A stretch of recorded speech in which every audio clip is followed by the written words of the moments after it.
Hey fam, welcome or welcome back. Tisha here, back for a recap of Sister Wives Season 20, Episode 7. You're like a stripper, I'm like the pole. How do I feel about this episode? I feel like it's clear that unless they give us more of what's actually going on, the ratings for this show will continue to go down. I find myself only being interested in Janelle's segment, even though I do think that David brought something up that kind of has me wondering what your thoughts are. To me, Janelle currently having a foundation on her home laid. I looked before this episode. The framing is up. It looks like the beginning of a roof is on, and we're still trying to figure out what's going on with Coyote Pass on the show. Like, we already know what's happened, and this being drawn out has us uninterested in Pooville. Then we're talking about Robin being this pole that Cody is dancing around. That's all you have to give us with these people? Production, you do not need to keep on shoving the feathered crew down our throat because we really don't care that much about them, nor do we care to see them. Most of us viewers roll our eyes, if you're like myself, when they come on the screen. Some of you, the fam, has said that y'all fast forward through their scenes. Next, I really struggle when I see Cody on camera because I spent a lot of time looking at his hair. Those two little tendrils that he has that that come down like this. If y'all saw me the entire episode with these two little tendrils coming down like this in the middle of my face with this big bald spot of a headband and all these other things, would you not sometimes focus in on that? I don't understand how the bird sits there and watches that. Okay, I'm rambling. I just feel like the bald eagle is very connected to his hair and it's time to let it go. Mary, I understand that Cody was your first love, but I need for you to tell production that you have more to show us than this memorabilia from a marriage that has been done for well over a decade. Well over a decade. Robin, it's clear to me that your best customer isn't happy in anymore. Christine, I'm beginning to think, because I go back and forth a lot on you. I'm beginning to think that you really have a lot of work to do because the way that you talk out the side of your neck sometimes, where 1 minute it's Cody did this wrong and this wrong and this wrong, and the next it's Cody didn't make me feel like he was controlling me, but he did things that showed he was. He punished you when you didn't do certain things, and because of the punishment that he gave you, you in turn backed down or did what it was that he wanted. So maybe he didn't outright control you, but there was control there.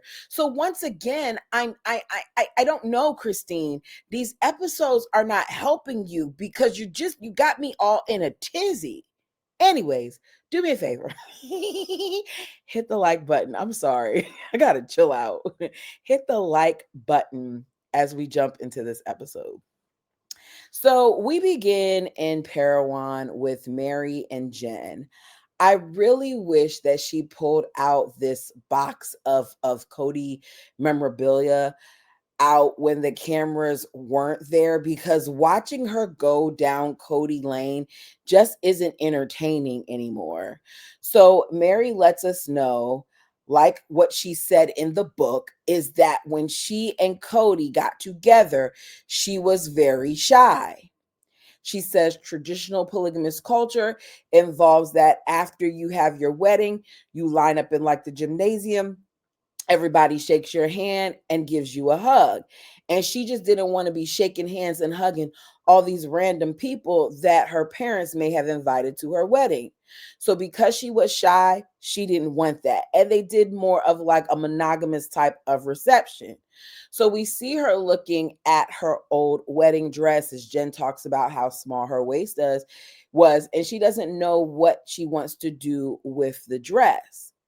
We find out that not only is this a dress that Mary sewed, but her grandmother helped her. And we know how connected Mary is to things that have been passed down in her family. I personally don't know what I would do in this situation. I know that my mom's wedding dress. Matter of fact, for her first wedding and second, her first wedding, her dress was designed by my grandmother because my grandmother is a phenomenal seamstress, always has been, had a store and everything when she lived in Brooklyn. She's back in Jamaica now, but when she lived there, she had all those things. And with that being said, the dress was beautiful. She did all the bridesmaid dresses and everything like that, right? And I know that my mom at some point got rid of the dress. I didn't ask her what she did with it. I know her second dress, my aunt made that. She did a two-piece one. And I think she got rid of that too. But what do you all do? For those of you who've been married, whether you still are or not, did you keep the dress and the tuxedo, or is it something that you eventually got rid of? So we cut to the bird, who lets us know that she does still have her wedding dress. She said she's asked by production, like, is your wedding day a good memory? Which day are you talking about? Because she had two wedding days, the marriage to the family and then her legal marriage to Cody. So if one wasn't fine, Robin, pick the other. So for her wedding day, she says it's a good memory because she accomplished the thing that she wanted to do, because her goal was to make sure that everyone was having a good time, everyone felt comfortable, and everyone felt emotionally safe. No matter what, she's going to try to make herself seem like she is just this sweet, loving, caring person that really felt this way, when I no longer believe that. I never believed that she was a sweet, loving person. Anyway, let's be clear. I was questioning her from episode 1, but you're not going to sit here and make us feel like otherwise. Like, even in this moment, you're trying to make it seem like you're something that you're not. Um, so Christine still has some of her dress, even though she tore apart a part of it to make McKelty's flowers for her bouquet. Um, Janelle, they didn't have her respond to that. So Mary finds this letter that she tells us, she doesn't remember exactly what it's talking about, but she does know that Cody used to write her a lot of letters.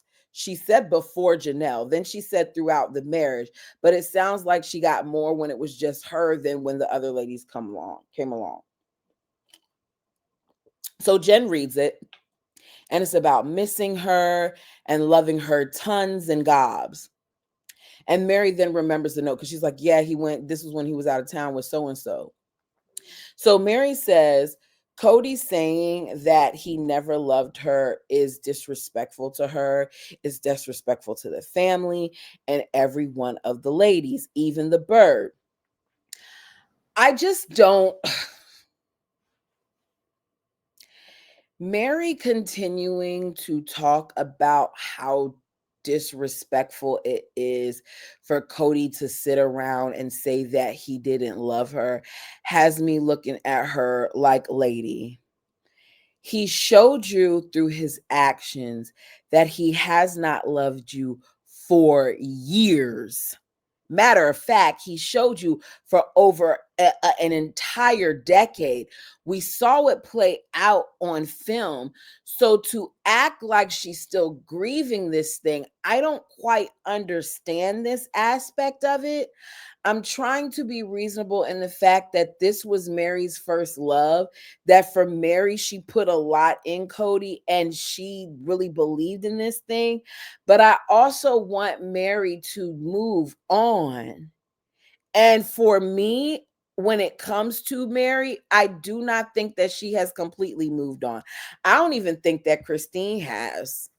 Listening to this episode, there's a lot of stuff under the surface that Christine has yet to tap into, because you can't sit here on this show and talk about how bad polygamy is, but then in your book, because you still have family in polygamy, say something different. I just see I'm torn with Christine, and maybe you guys let me know what you think about it. I'm a little, this episode I was like, Christine, what are we doing? Last episode, Cody was a good man. This episode, it's what are we doing? So the bald eagle says Mary was very insecure, that he spent a lot of time trying to build her confidence, that she needed a lot of reassurance. And I feel like that's interesting for him to say, because Cody, we are seeing your insecurities play out now in your marriage with Robin. Cody is very insecure. Cody needs a lot of reassurance. Stuff that he's talking about and complaining about, a lot of it has to do with how uncomfortable he is in his current situation with his bird. So Mary feels like being kind and reassuring was the least that he could have done, because getting another wife was hurtful to her. I just feel like if you truly love someone, that you would naturally be concerned with how they are feeling. I feel like Cody showed on in more than one way, on more than one occasion, how selfish he was, because none of that really mattered to him when it came to any of the women. The only women that he was ever really concerned about their feelings was the bird. It was Robin. So we see that she has her first colada ring that she got from Cody. From what I gathered from what she was saying, Janelle's mother had her original wedding ring from her marriage to Janelle's father. It was suggested, I couldn't tell if it was from Janelle or her mom. I think it was from Janelle, that they take the diamond out and they split it between Cody and Mary's collider ring, which they did. Mary talked about how much that meant to her.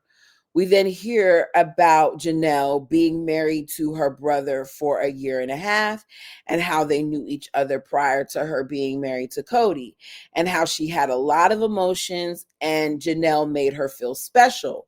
This is what we're hearing now. But in the book, you basically let us know that you were mad at Janelle because Janelle didn't make you feel special, because Janelle tried to have her wedding day around, was it your birthday or your anniversary? I can't remember when it was, but it was around a significant date to Mary. So which one is it for that? Now, two things could be true. She could have made her feel special in some ways, but also upset her in others. Either way, there are so many variations to this story that I don't know what to believe at this point. We then get another story, which is that Cody melted down his ring. I'm guessing this ring had a lot of gold, because now we're being told that some of it went to jewelry for the kids, and the rest, years later, after her nagging, her words, was put into a necklace for her that was made by Cody. I don't think that necklace was really made out of that ring. I don't think it had that much gold. And if it did, I don't think Cody would give it to you. If he went as far as to melting it down, knowing that it would hurt you, not even talking to you about it, then who's to say he didn't just give you a necklace and tell you that it came from the ring? He told her that he melted it down because he didn't want Mary to have claim on him. And to that, Jen calls him an asshat. I'm hearing this story and it's no type of weight now, because Christine already let us know that the ring was melted, and it just fell flat to me. Now, the bald eagle says he didn't want her to have more claim on him than Christine and Janelle, that when it came to Mary, he always felt like Mary wanted to have a bigger claim on him, to the point where he felt like there were some demands there. Jen tells her that what she should do is she should melt it down again and make rings or something for Leon and Audrey. And, Mary's like, I don't think they will want this. And I agree. Now, Mary is saying that there's things that she does not want from her marriage with Cody. But the fact that you still have this box where you even pulled out the napkin that had a message embroidered in it, along with you and Cody's wedding day says otherwise to me. Like it's a big old box of it. She's holding on to a lot. She then reminds us that her and Cody are the ones who started it all. So to see what it is now is sad.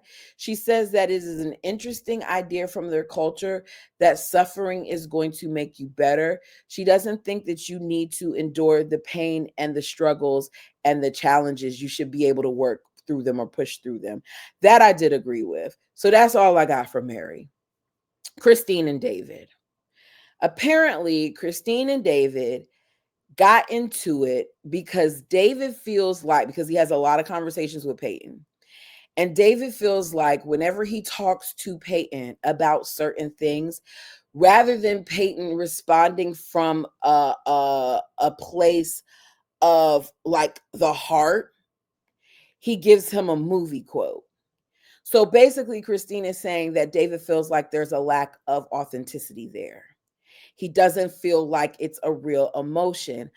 I personally would like to have more context on this to have an opinion of it, but I can see why it may be a concern. I don't think David has a problem with him quoting his favorite movie titles. I think that David has a problem with him being surface level and not tapping into the true emotions that are associated with it. And it's because of the way that he was raised. I think if this had been another situation where he's not seeing the product of marriage, of that marriage in his wife, Christine, he wouldn't be as concerned. But it seems to me over the years that a lot of the ways that Christine's children deal with things is through jokes and through sarcasm and things of that nature. And I feel like in him making that comment, he wants to get to the heart of it. Y'all tell me what you think. It's okay if you think differently. That's just my thoughts. Because first I was like, David, why are you being so critical? It's just a movie quote, no big deal. But if you're saying that you're having a heartfelt conversation and he's quoting movies, I can see how you may wonder, like, okay, is he going to be in tune with his emotions or is he just going to keep quoting movies? So Christine struggles, in my opinion, with confrontation because she says that when her and David are disagreeing with something, and he wants to talk about it, she gets this pit in her stomach, like an upset stomach. Whereas David embraces having this type of conversation. He doesn't get upset about it because he says that when you have these types of discussions, you learn a lot when you hear other people's views. I agree with David, which is one of the reasons why I love seeing your commentary, because there are some times where I may feel a way about something that I saw in an episode or something like that.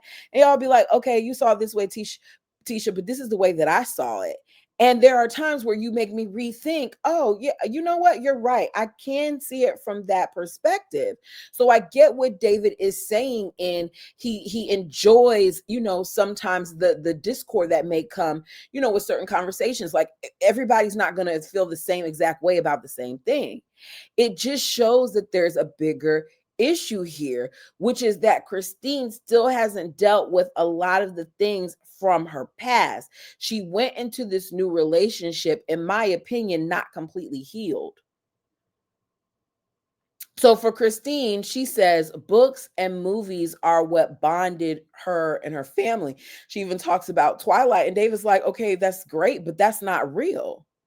For her, she says it was too hard to be real. She needed to pretend and she needed to escape. So David points out, like, in the real world, it's just so much different from the way that Christine was raised and the things that Christine went through. And he's sorry that things turned out a certain way, but he's not like that. Christine tells us at 52, she still struggles with expressing herself. Bigger issue. Because here's the thing, when you're that much older, and I'm not saying that like she's old, I'm just saying it's easier to correct something when you're dealing with a child than with you're dealing with an adult who's been here for a longer period of time. There's a lot of unlearning that Christine has to do, and there's a lot of stuff there that she has not dealt with. And it comes out in different situations, like this one with David. So David's like, look, we're not always going to agree on things, but just because we don't agree on things does not mean that I'm going to shut you down. And it doesn't mean that I'm going to punish you for your thoughts. In other words, I'm not Cody. I'm not the man that you were married to. I'm not going to withhold intimacy from you because you don't agree with what I'm saying. Christine then talks about not wanting to see Cody being physically affectionate with other wives when they were having a rough time. He could have left that part. She could have left that part out.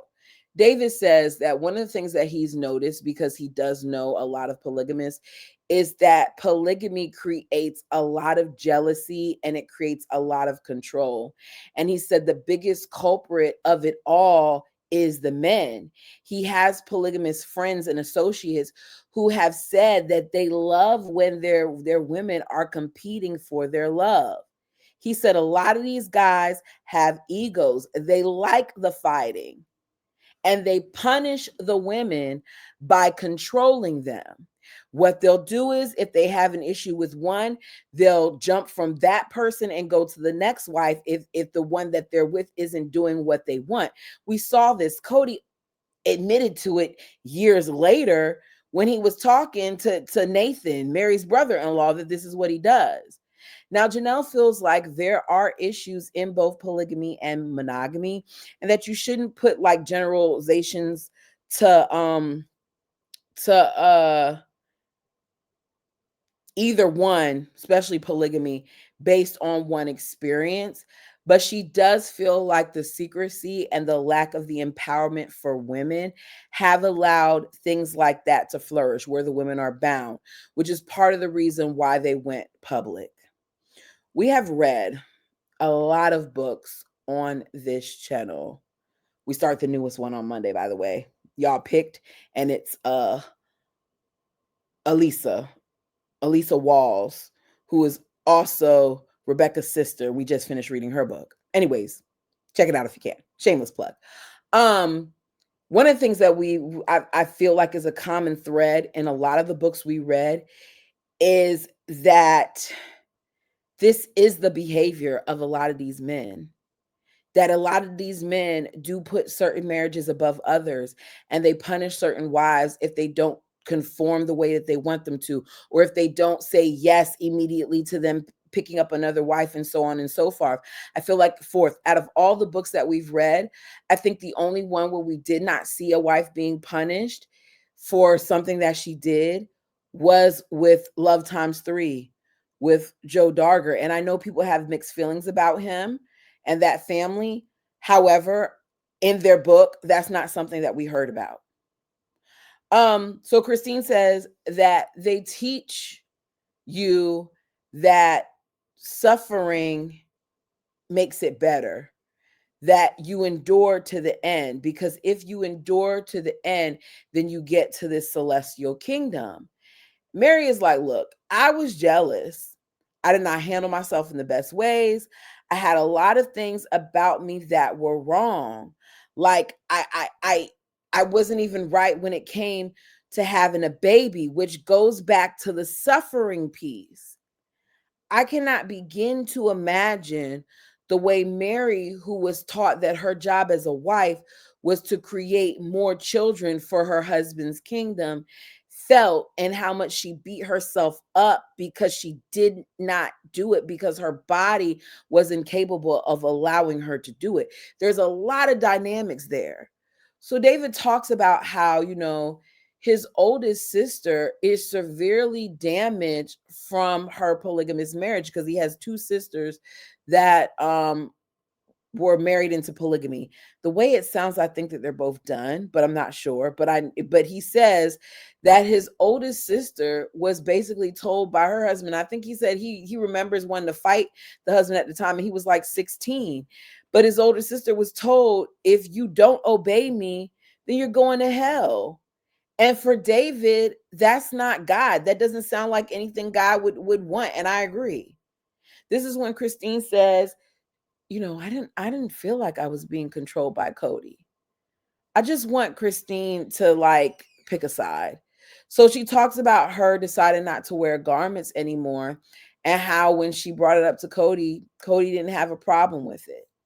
Now, to me, in seeing this conversation with David and his wife, it's clear to me that he loves Christine and that he is very patient with Christine because there's a lot that comes with her.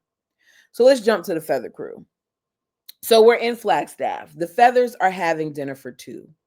He says when they're with their kids, to him, it feels like they're co parents or battle buddies. I don't understand that. Why are you saying that you feel like you're a co parent with your wife? Why aren't you just a parent? Is it because you're not accustomed to parenting? Because it makes absolutely no sense to me. I think that Cody is lying a little bit. I don't think that these two are battling. I think, if anything, Cody is having an internal battle because Robin isn't the golden goose that he thought she was. So, according to the bald eagle, his children take a lot of attention. He said they draw a lot of attention. They take a lot of attention. Their bedroom door is always open. Why? Why? I'm not saying you got to put a lock on it, but you can close the door to the point where the kids just keep coming in the room to get in some love, attention, and conversation with their mother. Something that we know the bald eagle himself wants. I think that Cody hates his life. He is talking about the children coming in the room and needing attention, like the bird isn't home all day, like her children don't have access to her in the morning or when they come home from school. Her children, in my opinion, are not ages where they can't mostly fend for themselves. They should be able to mostly fend from herself for themselves, because at this point her youngest child is what, 8 or 9 with Ariella, and her oldest is 20 something. I'm saying 20 something because I don't know how old Dayton is, and we know that she made reference to Brianna being like 22 in a couple episodes earlier. So what exactly is keeping her up all night? The children don't need feedings. They aren't infants. Why can't they talk to her early in the day? Why do they wait until late at night? Cut the cord.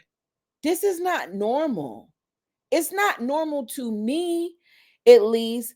Like, we've seen that Robin does things differently because Ariella and Saul had cribs and beds, even though they were still sleeping in their bed. This is something that Cody had a problem with, which is one of the reasons why he didn't have a third kid biologically with her, because he didn't like the fact that she kept having the other two in their bed. Establish some type of routine with these kids and send their butts to bed. Cody has been deprived of the cookie, I think, for some time now, because every week we get some type of reference to his lack thereof. The bird is not making him her best customer anymore. That lady is tired of giving away her crumpled cookie to him, and she's not doing it. He tells us that emotional intimacy is constantly necessary for he and Robin. Is it?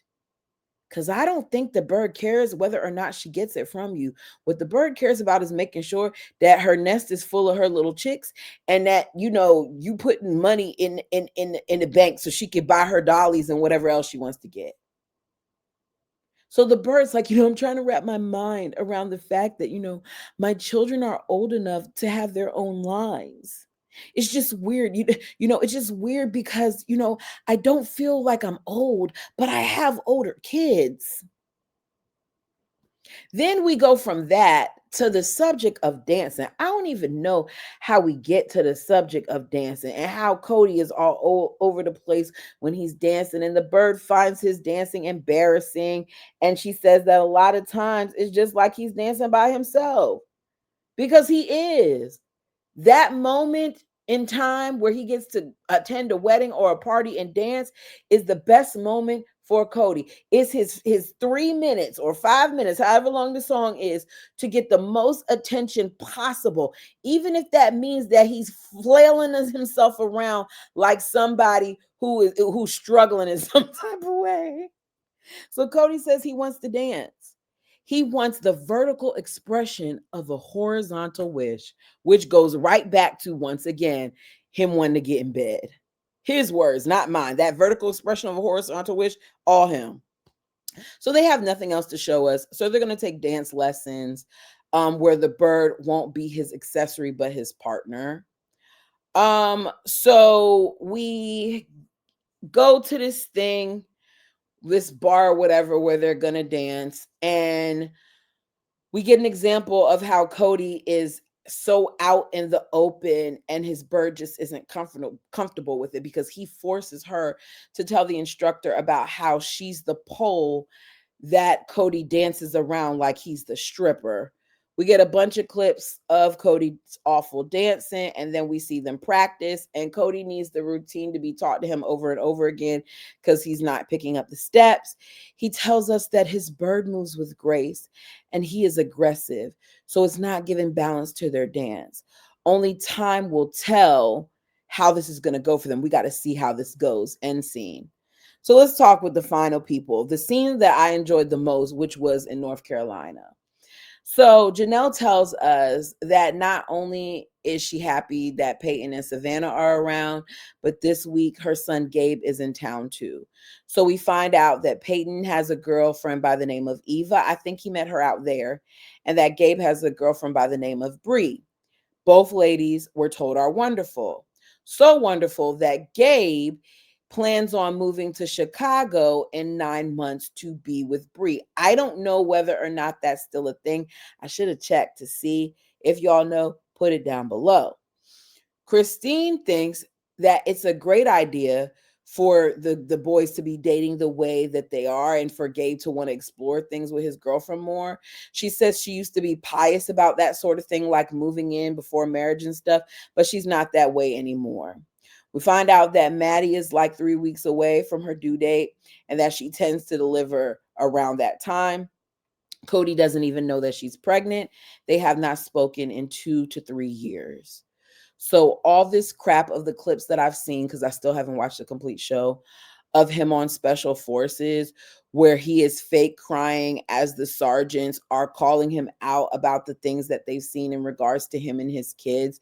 And he's channeling his inner bird as he talks about how he wants to fix things with his kids, and yet he still hasn't done so, has me feeling like you're just full of crap. So Maddie and crew are sitting down making plans for what labor will look like. And I thought it was so cute because little Evie was sitting at the table. So Janelle says, when Maddie goes into labor, it's quick. I'm confused because I very much so remember how long Maddie's first birthing experience was with Axel. And I thought that Evie's took a while too, but maybe things changed. Now I don't know, because this is her fourth pregnancy. So they fill Evie in on the plan, and it's going to be at the hospital with a midwife in a birthing suite. Janelle and Savannah are going to be watching Evie and Axel.